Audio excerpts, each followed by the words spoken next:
So I want to start this by saying something clearly. This isn't me saying I know how Stranger Things ends. This is me saying the show has been telling us something over and over again, and people keep ignoring it. Stranger Things has a pattern. Fake deaths, possessions, cycles, characters disappearing, only to come back later. And when you line everything up from season 1 to now, one thing becomes very clear: the show isn't over. 11 isn't dead, and Callie number 8 is not on the side people think she is. This video connects all three into one theory, and once you see it, it's really hard to unsee. The Mind Flayer is the true villain. To understand why the show isn't over, you first have to understand who the real villain is. Mind Flayer has always been in control, even over Vecna. The artifact the scientist was protecting wasn't random, it was part of the Mind Flayer. The artifact bonded with Henry, which is why he didn't die in the lab. When 11 tried to kill Henry, he broke into Mind Flayer particles and returned to the Abyss. Vecna was never the true leader, he was only a vessel. Henry's dad, Victor, claimed they were haunted before the lab, which was Henry who actually killed his whole family. Henry slipped into a coma and was believed to be dead. The Mind Flayer targeted him like it later targeted Will. The Iowa removal murders were a signature move, which started the program with the children. The Mind Flayer never left. The Mind Flayer was never destroyed. Pieces of it survived even in Russia. Avenue. He says they call it the Shadow. The Shadow went into them. Into who? It no longer needs gates. It lies dormant and returns when it chooses. The show cannot end until the Mind Flayer is destroyed. Next, I want to talk about Derek and the possession patterns. Derek slowing down gave Vecna time. He disappears, Holly goes back, and Henry appears. We never see the particles actually leave Derek. When Derek wakes back up, he is confused and he doesn't know where he is. That reminds me of a time in season 2 with Will. When Will wakes, he forgets everyone and doesn't know where he is, and even forgets his mother at one point, and another time when he woke up, he forgot Bob. Hey. Who is that? What? It's me, big guy. It's Bob. Are you a doctor? No. No, it's just me. Just Bob.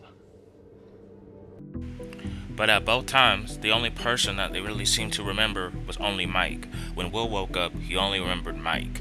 Just like when Derek woke up towards the end, he started waving at Mike and being super friendly with Mike. Now I want to talk about something that keeps coming up within the show, which is the smell. The smell is mentioned 3 times throughout the show.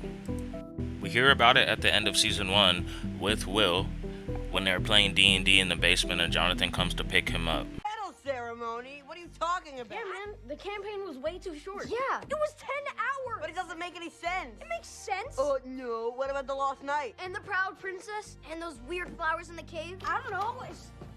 Jeez, what's that smell? You guys been playing games all day or just farting? Robin mentions the smell again on the way back, right after Steven got done touching Derek. And again in season 5, Holly and friends mention this smell again, right just like season 1 with Will, where they were all playing D&D in the basement. Look, is this fart? No. Something smells. I'm gonna puke. It's just... I do not find this smell that's mentioned to be accidental, and I do think that smell comes around when someone is infected by the Mind Flayer. The show also shows us repeatedly references from other movies. Like the movie It, which shows them defeating it as kids, and it also returns as adults, and it also has a weird spider form as well. Keep in mind, the actor Finn Wolfhard also played in this as well, who also played in Ghostbusters, which also has the same rule as Stranger Things, where Agent Evil returns through people, which they also referenced Ghostbusters within the show. They also referenced Halloween, where it's the same town and same victims, where Michael Myers always returns and comes back. And in season 3, they also referenced the Terminator. The villain always comes back.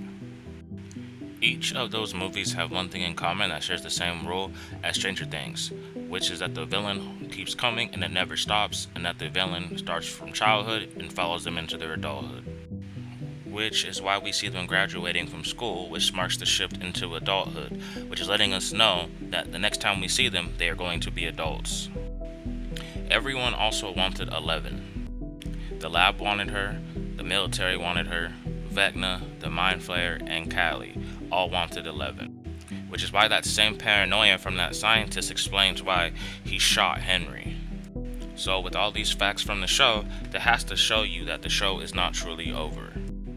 Next I want to talk about Callie, number 8. I want to talk about how she isn't who we really think she is.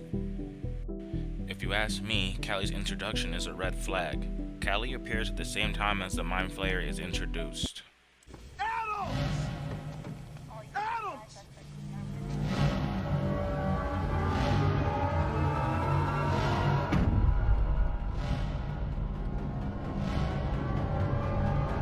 Her power is mind control, illusion, and manipulation, and even being able to do that in crowds. It makes you very special, Jane. Wait. Do you have a gift? Different. I can make people see or not see whatever I choose. Is that why you made the man with the crazy hair dance? This immediately separates her from 11. Callie also shares the same methods as Vecna. She also seems to have the same mission as well as Vecna. Callie's mission was to hunt and kill scientists, the same thing that Vecna was doing. Vecna attacks using spiders and memory manipulation. The same spider imagery appears with Callie in season 2 when 11 first meets Callie. You find her. I saw her. That's not an answer. We also see this multiple times with Vecna in season 3, where he uses spiders to use for manipulation and uses to attack his prey.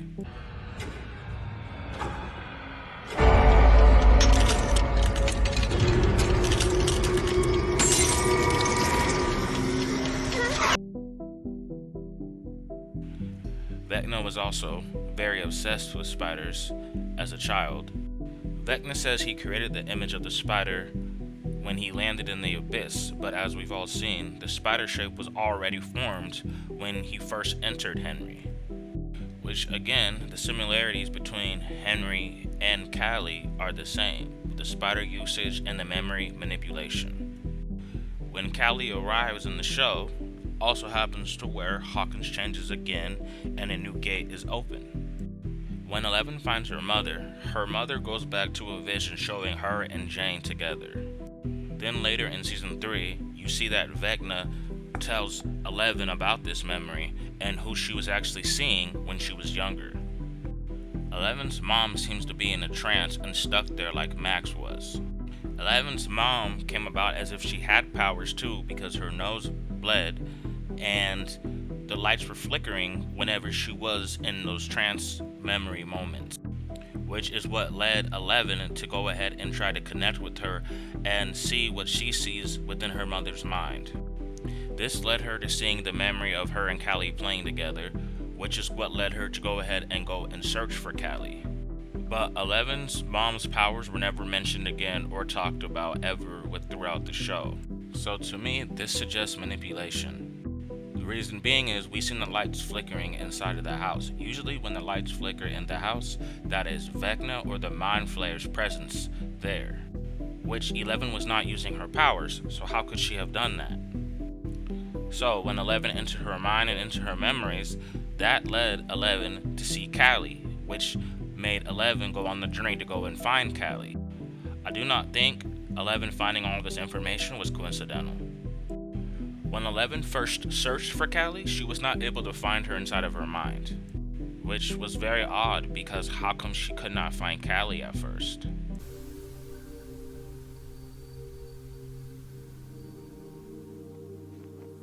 Did you find her?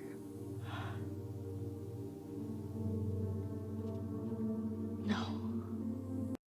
Then later, after 11 was trying to contact her, when 11 fell asleep that night, she all of a sudden was able to contact Callie. And while 11 was inside of that dream state to see Callie, Callie halfway turned around as if she already knew 11 was there and 11 was watching her. Which is something we see again in season 3 with Billy and the Mind Flayer. When Max asked Eleven to go ahead and spy on Billy and see what he was doing, Billy turned around the same way Callie did, and he was able to see Eleven watching him. Yes, Callie does have those powers, but Callie usually cannot do that unless she has a blindfold over her eyes.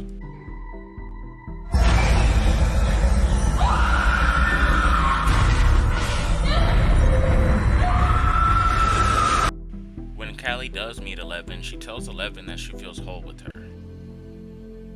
Nothing is wrong. I just feel whole. Now, like, a piece of me was missing. Henry used that same language with Eleven in season 4. It's the opposite.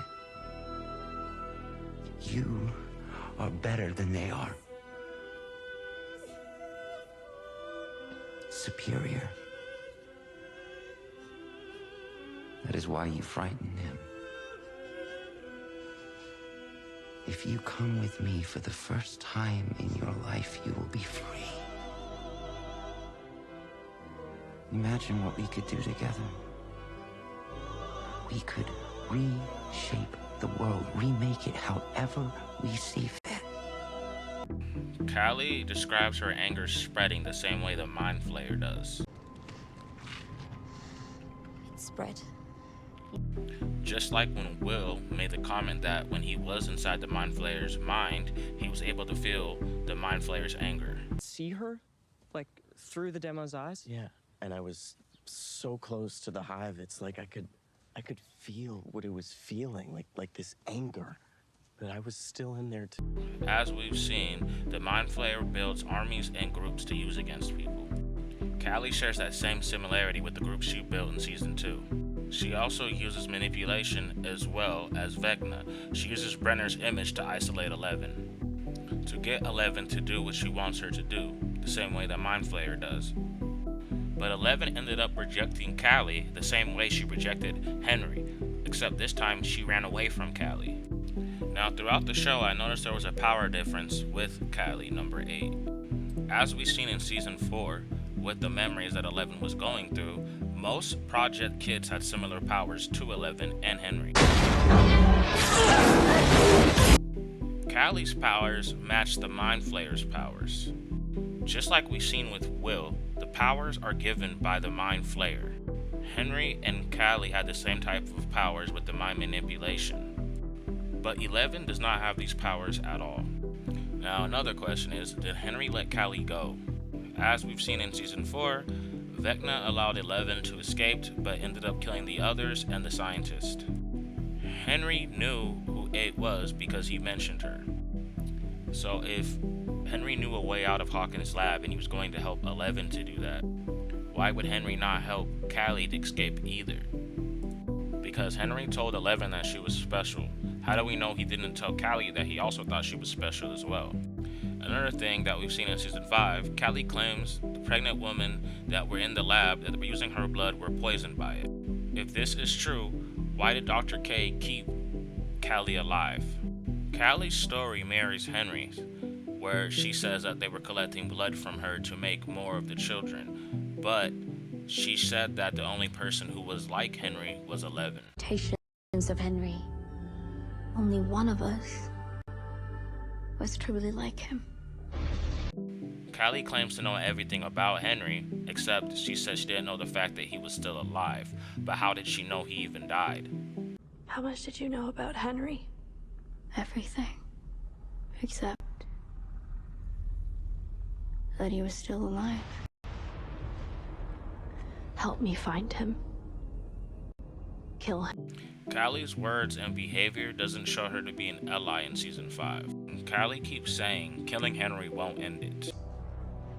Killing Henry won't end this. What the hell does that mean? When Callie confronts Hopper, she confronts him the same way Vecna does. The same way he confronts everyone else. You can admit it now. No more lies. No more hiding. I believe it's not true. She always seems to isolate Eleven And when Mike was talking to her about what she told Hopper, she was eavesdropping, almost as if she was afraid her plans were being foiled. You can also see in season 5 Callie avoids planning. You see her in the background and standing out there like an outcast and avoiding any plans at all. She listens to everything being said but gives no input. As we've seen Callie in season 2, she leads groups, so Callie is a leader. So it's very odd that she had no input and she stayed far away from any planning against killing Henry. The only input Callie gave was how to follow 11 into the final battle. I don't know. I should be there too. This plan hinges on stopping Henry, and right now Jane is fighting him alone. It doesn't need to be that way. I can follow her into his mind. Callie also calls Henry Vecna her brother. A lot of people pointed out the tattoo on Callie's neck. That tattoo is a snake eyes tattoo. So, is that the show telling us that Callie could be a snake? Hopper was also very weird towards Callie. As we've seen in the show, Hopper was a smart guy, and he was also a chief of police. So if Hopper has a bad hunch about someone, I would trust that. So as we see in season 5, when Hopper was talking to Joyce, he said he just didn't trust Callie at all. I'll trust her. Maybe we should too. No, she's up to something. Sure of it, Now, in season 5, when Callie and Max and 11 go to confront Vecna, you see 11 grab him and throw him out the window. I believe Vecna already took off and was running back to his body when 11 attacked him. I think it was one of Callie's dirty tricks and one of the illusions to allow Vecna to have time to get back to his body. Because it wasn't just 11 he had to worry about. He had to worry about the group of Steve and them getting to him from the abyss. So I believe Callie was playing a mind illusion when she went to attack him on the table. Because as we've seen, when Callie was going to kill Henry, she calls him brother, and then he disappears and vanishes out of nowhere, like one of Callie's mind tricks. Hello, brother.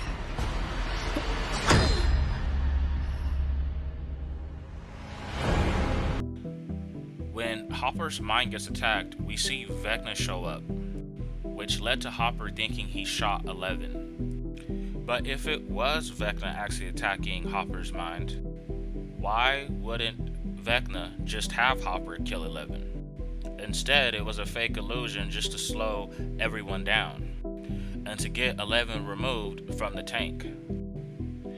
Which leads me to believe that may not have been Henry who attacked Hopper's mind, because Callie was also in the same room with them as well. We also don't know what Callie is truly capable of. Callie's power is still growing. From what we've seen, she manipulates, she isolates, and she delays. So when the show finally returns, Callie may be the next villain, right under the Mind Flayer. And for this third and final last theory, I want to go ahead and talk about the fact that 11 is still alive. I mean, we've already seen this before multiple times, and with multiple characters within the show. We've already seen 11 disappear and a portal shuts with her, just like season 1. The ambulance arrives and everyone believes that she's gone.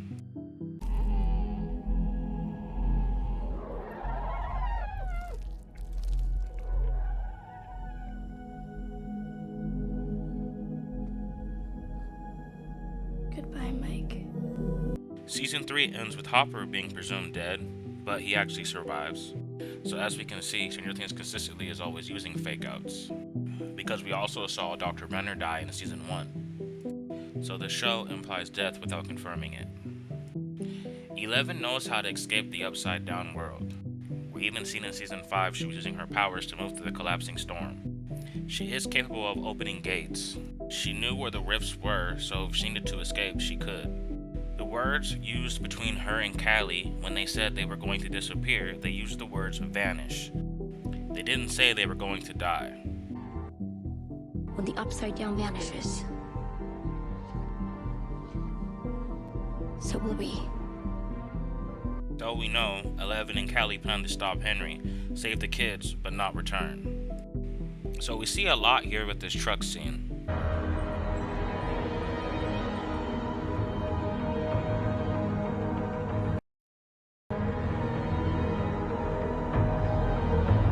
As you can see, 11 and Callie had locked eyes and nodded. So you can see the plan was already set between them. When the truck opens, 11 appears in the crowd before the kryptonite is used. So that has to show you she was never really there in the first place. And we've seen this disappearing act used before, only with Callie. And when you can see when the kryptonite hits, 11 is gone, and Hopper can't find her, Dr. K can't find her, nobody seems to be able to find her at all in the crowd. And as I mentioned before, she disappears the same way Vecna disappears during Callie's illusion. You can also see that the military did not want to kill 11 or her friends. You can see Dr. K had the shot, but she didn't take it. So the mission was to capture, but not kill. Because you can see Dr. K was very animal with everyone that she wanted to capture 11. So we know the plan wasn't to kill anyone. We also never did see Callie get shot. As you can see, we only heard the shot go off, but we never saw her get shot. And because Hopper wasn't willing to let 11 go, they had to fake Callie's death. We also see 11 saying goodbye, because she is clearly returning the bracelet back to Hopper. So to me that looks like she's leaving, she's not dying. And I need you to trust me to make the right choice. Now this graduation scene stood out to me with Mike. So I think the reason why Mike had that flashback was because he felt 11's presence the same way he did in season 2, when 11 was spying on him to see where he was.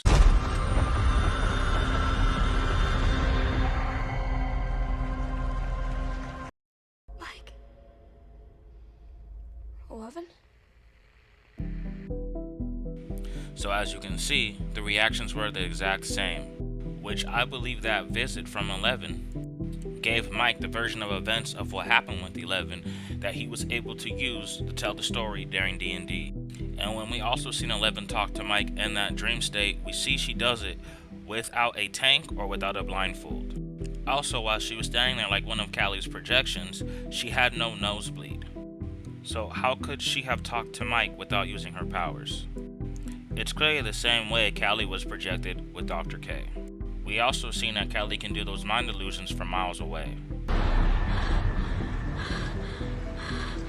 You okay? I lost it. We're too far. Also, did everyone notice that Hopper didn't fall apart after losing 11? When he lost his daughter Sarah, he was a complete mess. So you would think after 11's disappearance that Hopper would also be a complete mess again, because 11 was his daughter. But instead, we see him calm and hopeful. He also wants to move to New York, which is very telling. Mike and 11 mentioned a place they wanted to go to that had 3 waterfalls. We end up seeing that place when Mike is telling 11's story. That place shows 3 waterfalls, and that terrain that we see is very similar to Niagara Falls, which what we see is very similar to the Canadian side. So Hopper wanted to leave everything behind and move to New York. So if the story Mike told is true about 11, then that would be the perfect location for Hopper to move to and be closer to 11 in New York. He also said it was a small town, and what was shown with 11 was a small town. We also know Joyce was basically her mother, and Will and Jonathan were her brothers in season 4. So them being all close to each other in New York would be like one big happy family. Hopper also knew 11 was alive in season 2, so we know Hopper has kept 11's survival secret before. So with Mike being hopeful and Hopper being so calm, that has to tell us that 11 is still alive.